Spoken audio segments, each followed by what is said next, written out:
À première vue, l'amplification de la flamme du cœur, tournée en gratitude vers la sublime présence individualisée, pourrait passer pour un plaisir presque égoïste, alors qu'il y a par ailleurs tant à faire pour soulager la souffrance partout. C'est souvent une question qui m'est posée. La réponse simple est que cette flamme éveillée va transmuter les énergies astrales ou négatives dans l'atmosphère autour d'elle sur une certaine distance, en fonction de son intensité et de sa régularité. C'est un peu comme la pratique de la flamme violette, à la différence que la flamme violette nécessite des appels à voix haute, qui demandent une certaine énergie au niveau du centre de la gorge et du centre du front, et donc ces appels sont limités dans le temps. La flamme du cœur va le faire à sa façon, sans demander d'énergie vitale importante. Le centre du cœur est auto-alimenté sans effort, et donc cette flamme peut se maintenir des heures dans une extase ressentie si elle rejoint la flamme de la tête. Avant que la technique de la flamme violette ait été donnée à l'humanité, il n'y avait que quelques saints hommes et femmes religieux qui pouvaient réaliser leur ascension. La contemplation et l'adoration d'un maître ascensionné comme Jésus ou Gautama Bouddha permettaient d'amplifier cette flamme et de consumer entièrement la dette karmique. Par contre, la pratique de la flamme violette, associée à la dispensation karmique actuelle, a permis à beaucoup d'occidentaux d'envisager, et pour certains de réussir leur ascension, alors que la méditation et la contemplation n'étaient pas leur voie spirituelle favorite. De plus, comme vous le savez, les maîtres ascensionnés peuvent amplifier par leur amour les appels dynamiques et rythmés de groupes de flammes violettes pour détruire des vortex d'énergie astrale concentrés au-dessus de certains lieux, villes ou continents. Ce qu'ils ne peuvent pas faire avec des méditations mondiales qui ne donnent aucune énergie. Il y a donc deux voies d'ascension possibles, pourrait-on dire, l'une la plus ancienne, par la seule amplification de la flamme du cœur jusqu'à celle de la tête, au moins 6 heures par 24 heures, ce qui nécessite une vie de moine ou de mendiant. Cette voie était celle des religions. En France, par exemple, l'avènement de la Révolution de 1789 a obligé une pléthore d'ordres religieux à disparaître, mettant de nombreux moines et moniales en grande difficulté matérielle, et fermant ainsi la porte à la seule voie d'ascension possible. Devant le rapide recul des religions et la quasi-disparition des ordres monastiques, les maîtres ascensionnés ont alors tenté autre chose en Occident, d'abord à travers le mouvement théosophique, fin XIXe siècle, et le succès fut tel que la dispensation Hayam avec la flamme violette fut accordée par la loi cosmique dès 1930.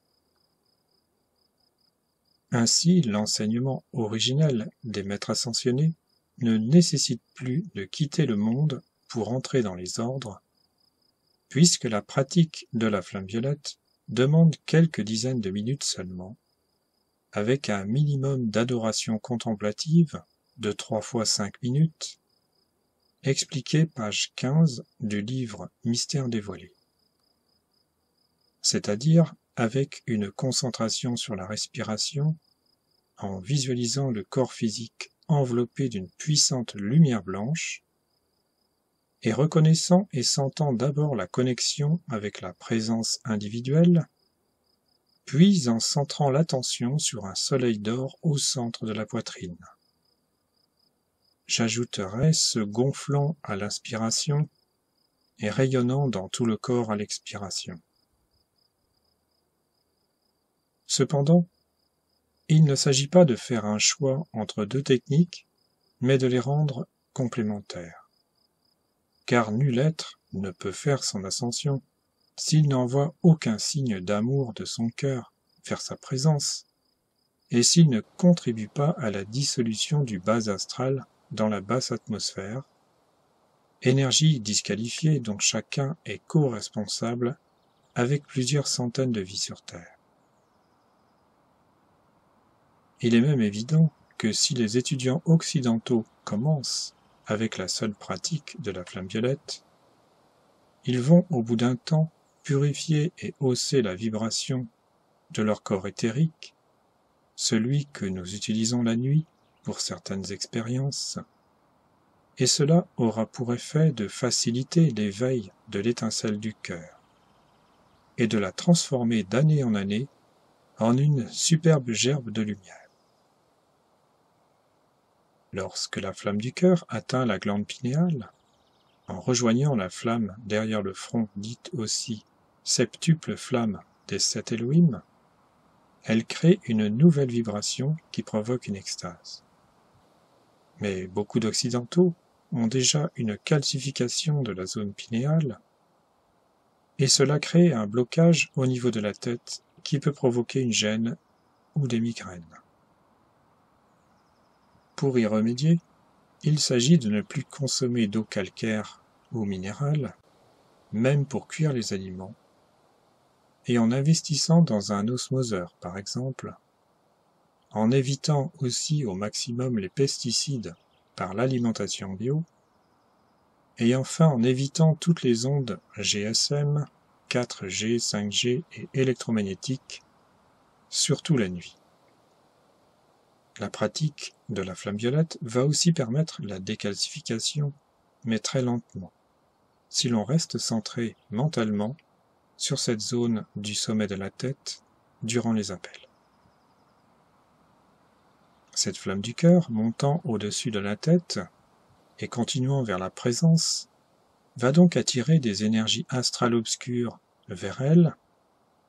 Ces énergies négatives, qui sont dans la basse atmosphère, se souviennent de leur origine divine, car c'est par le passage dans les corps physiques, émotionnels et mentaux humains qu'elles ont été assombries de la sorte.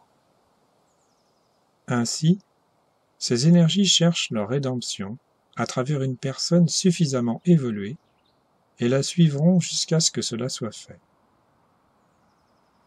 Pour mieux vous l'expliquer, voici une petite anecdote personnelle. Durant un séjour en Suisse, il y a une dizaine d'années, j'avais été invité à une petite réunion informelle pour expliquer la flamme violette et l'enseignement.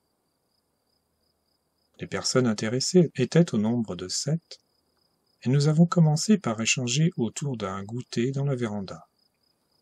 Bien évidemment, la flamme du cœur s'est rapidement amplifiée devant l'intérêt sincère et croissant des personnes, jusqu'à les envelopper tous dans un amour impersonnel et hors du temps.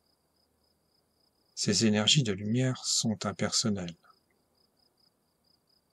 C'est-à-dire qu'il n'y a pas une personne qui m'écoute qui ne soit pas en mesure de les extérioriser de la même manière, avec un apprentissage et une pratique de quelques années, en vue de guérison ou de libération de problèmes humains de toutes sortes.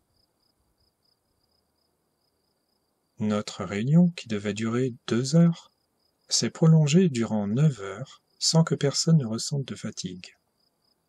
Une des personnes a ressenti aussi sa propre flamme du cœur vibrer fortement, ce qui était pour elle une première fois.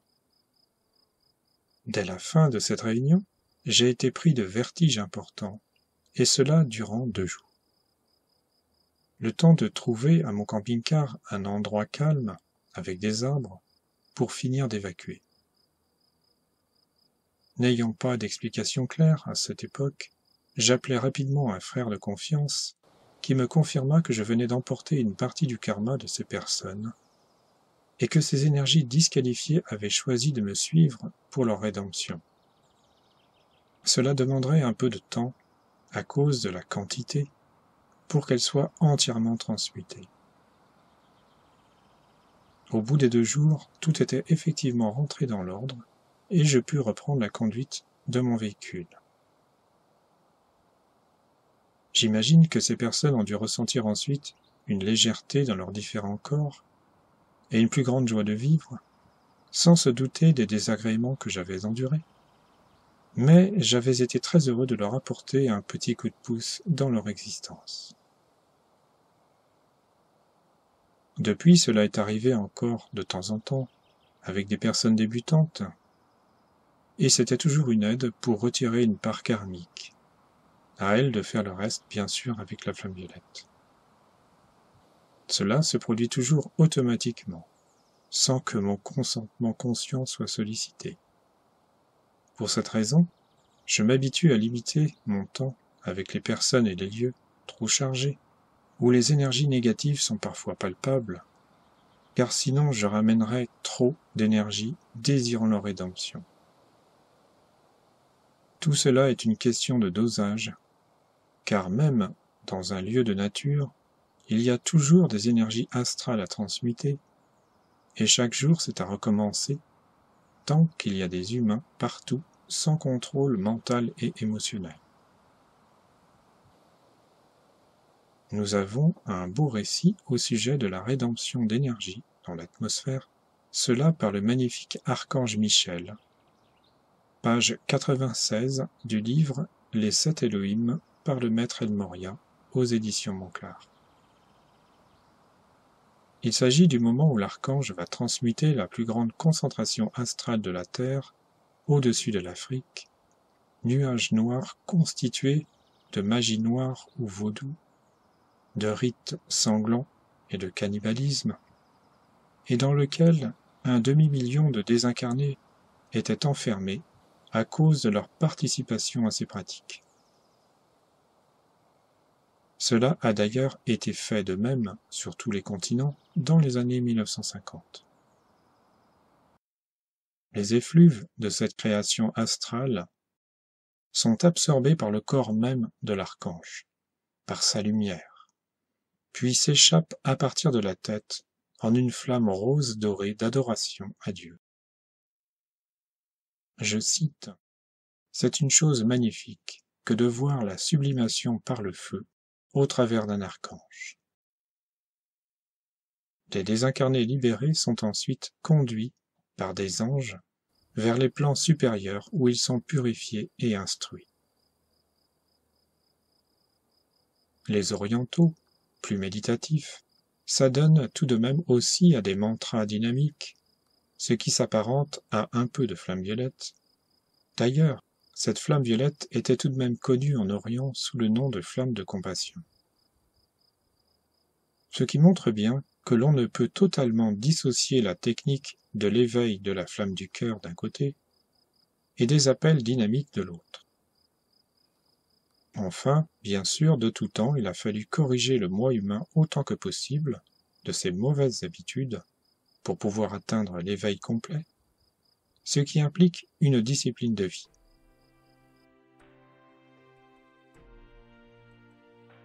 En conclusion, l'éveil de la flamme du cœur sur Terre a donc pour utilité cette rédemption d'énergie collective et personnelle, ce qui ouvre assurément les portes de l'ascension, mais la pratique indispensable et complémentaire de la puissante flamme violette va offrir cette opportunité à bien plus d'étudiants qui ont moins de temps libre.